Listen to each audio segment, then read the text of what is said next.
दोस्तों, आपको हम एक नंबर बतला दिए थे और 2 नंबर आपको हमको बतलाना है। आप बढ़िया से एक नंबर देखे होंगे। हमको आप पर बहुत भरोसा है कि आप हमारे वीडियो को बढ़िया से देखे होंगे और समझ गए होंगे, एक नंबर बना लिए होंगे। अब हम 2 नंबर बतला देते हैं। तो 2 नंबर में दिया हुआ है, बोल रहा है क्वेश्चन आकृति 8.13 में tan p minus cot r का मान ज्ञात कीजिए। तो आपको मान ज्ञात करने के लिए बोल रहा है। आकृति यहाँ पे दिया हुआ है, आकृति दिया हुआ है 8.13। तो आकृति पहले आपको बना लेना है।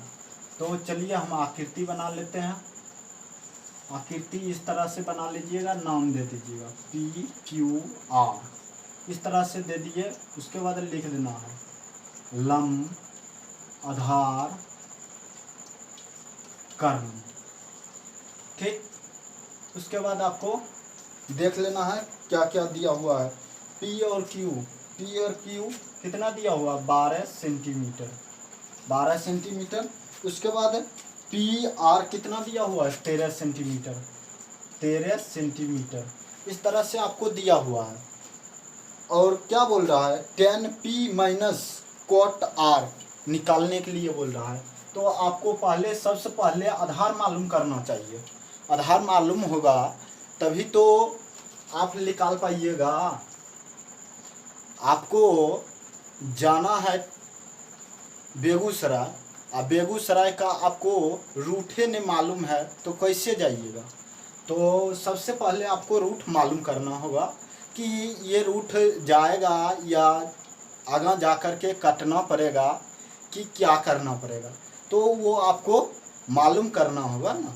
तो वही बात है, यहाँ पे हमको आधार मालूम नहीं है तो हमको आधार पहले मालूम कर लेना है। उसके बाद हम आराम से चले जाएंगे। रूट अगर जो मालूम है हमको बेगूसराय जाने का, बेगूसराय आराम से चले जाएंगे।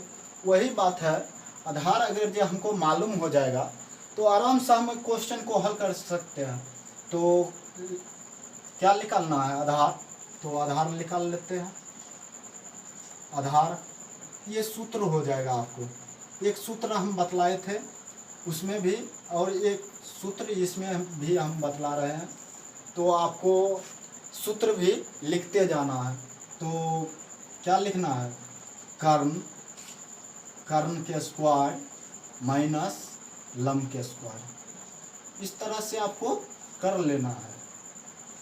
ठीक, उसके बाद आपको करना क्या है, कर्ण कितना है, कर्ण 13, तो 13 के स्क्वायर हो जाएगा। उसके बाद माइनस 12 का स्क्वायर हो जाएगा। इस तरह से स्क्वायर कर देना है। उसके बाद आपको स्क्वायर तोड़ देना है। तो 13 का स्क्वायर 169 माइनस 144 हो जाएगा, 12 का स्क्वायर। उसके बाद आपको घटा देना है। घटाने के बाद हो जाएगा 25 रूट अंदर। उसके बाद 5 हो जाएगा, 5 का स्क्वायर 25 होगा। तो आपको आधार मालूम हो गया 5 सेंटीमीटर। ठीक, अब आपको करना क्या है, tan p minus cot r, इसको आपको हल करना है। चलिए हल कर लेते हैं। तो tan p minus cot cot r, इस तरह से आपको दिया हुआ है।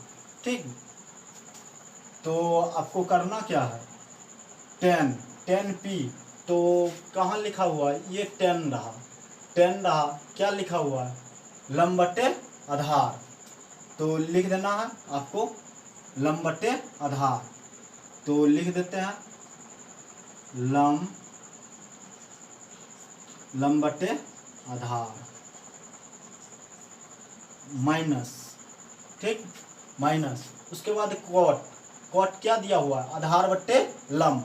आपको हम बतलाए थे ये आधार और लंब एक दूसरे से बदलते रहता है।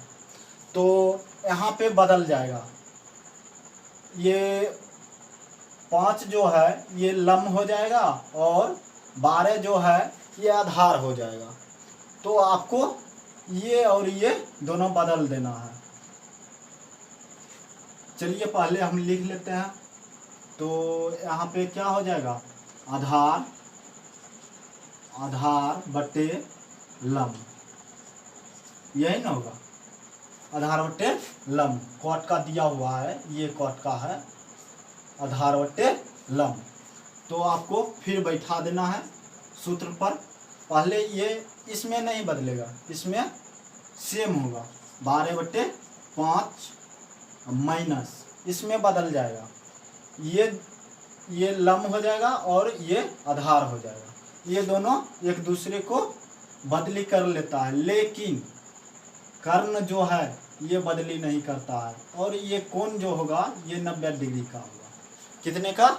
19 डिग्री का। तो आपको ये दोनों बदल देना है, तो हो जाएगा 12/5। इस तरह से आपका हो जाएगा। उसके बाद आप छठा सप्तमा में पढ़े होंगे, भीम का जोड़, भीम का घटा, भीम का गुना, भीम का भाग, बहुत सारा पढ़े होंगे। तो आपको पहले इसको लघुत्तम ले लेना है। लघुत्तम हो जाएगा 5 हो जाएगा, तो 12 माइनस 12 हो जाएगा 0/5। आप बचपन में पढ़े होंगे कि कैसा भी संख्या हो, कितना भी बड़ा संख्या हो, अगर जो उसमें हम 0 से भाग देंगे तो हमारा योगफल जो होगा वो 0 आएगा। तो आपको यहाँ पे 0, ये आंसर आपका हो जाएगा। ठीक है, इस तरह से आप 2 नंबर भी आराम से हल कर सकते हैं। तो हमारे आज क्लासेज को सपोर्ट कीजिए और ज़्यादा से ज़्यादा शेयर कीजिए।